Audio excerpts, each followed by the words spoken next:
Hello folks, y'all come on into the shop. I'm Dean with Dean's Woodworking, and today we are going to make some curtains.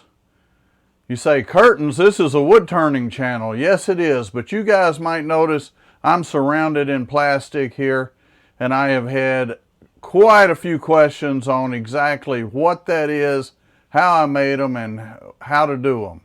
You see, a wood turner, we can send chips in all directions, and I am in a two-car garage and there's not a corner or anything in here that I haven't put chips on at one time.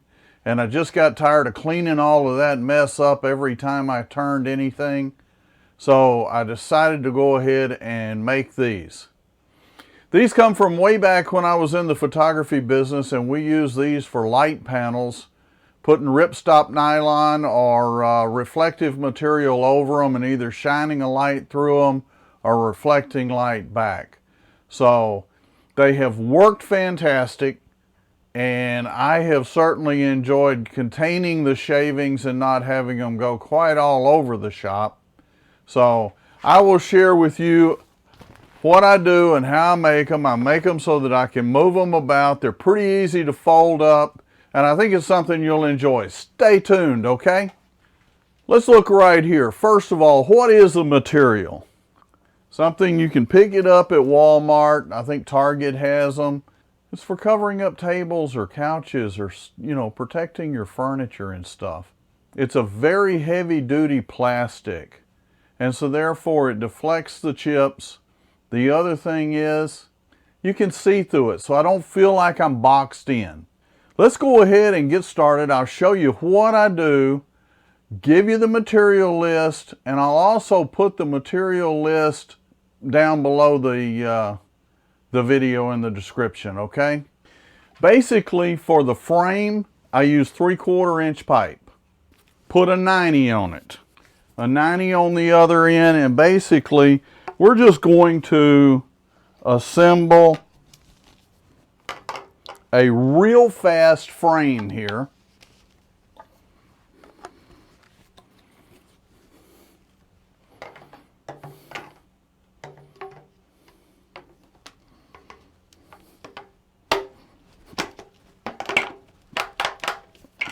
So we have a frame. You decide how big you want the frame to be. So I have some here that are about 7 foot tall, and they're about 4 foot across. Those work great. You'll notice these behind me, the whole thing is 52 inches across, but I split it in the middle, so I made two frames that were basically 26 by 26 inches wide, and they're about 7.5 feet tall. So it depends on your situation and what you've got as to what size you want to make the frame. I don't know if you guys can see it over here to the side, but I actually have one here that's about 2 foot square, and it's right over the headstock, and it's amazing how many chips that stops from flying off out over the top of the table saw. So we've got the frame made. How are we going to put the plastic on it? Well, we're just going to stretch the plastic right across the top of it, just like so. And we're going to come in here and put a couple of clips, and that's going to hold the plastic. You say, well, where'd you get the clips? Let's talk about that. This is one of the clips. This is a 1 inch Schedule 40. By the way, the frame is 3/4 inch Schedule 40. This is a 1 inch Schedule 40. I ran the pipe through the bandsaw and cut off just a little over 1/3 of it. Okay, so it still catches around the pipe, and it'll just fit over the 3/4. Now that you've seen that, I can come in, pull the plastic over the other end, pop 2 more clips on it. Now not only do we have a frame, but it's covered with plastic. At this point, it will deflect shavings. But wait a minute. How do we hold them together? Okay, there's a couple of things you can do there. If you take that 1-inch PVC and you just use some of the PVC adhesive, I use the clear. Again, I'm not promoting brands. I think just about any brand of PVC pipe dope that'll work on PVC will work on this. But if you'll notice, that pops right over that 3/4 inch pipe. Now you can put 2 frames together. Okay, that's one way to do it.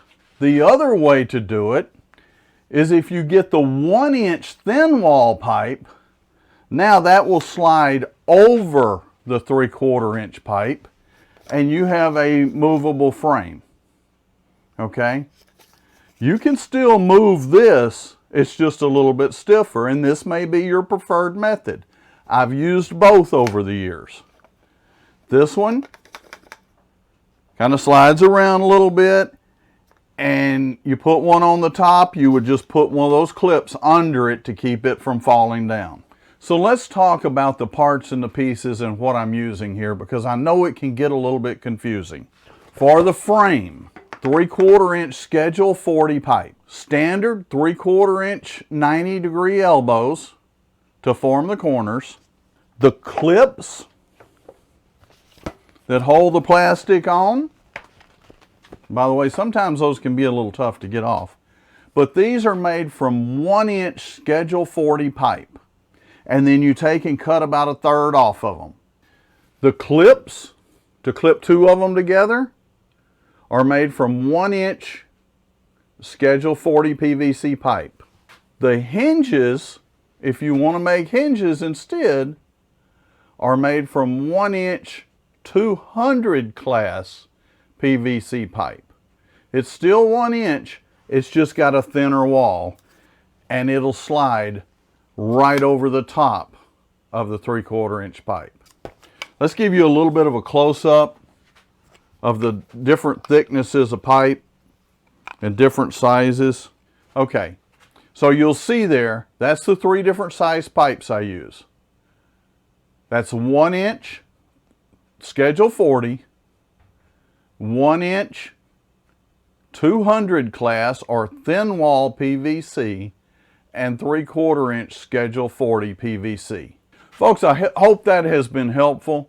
These have been tremendous for me in my shop and have made cleanup a whole lot easier, containing those shavings around the lathe. Thank you for watching. Stay safe, stay healthy, and happy turning.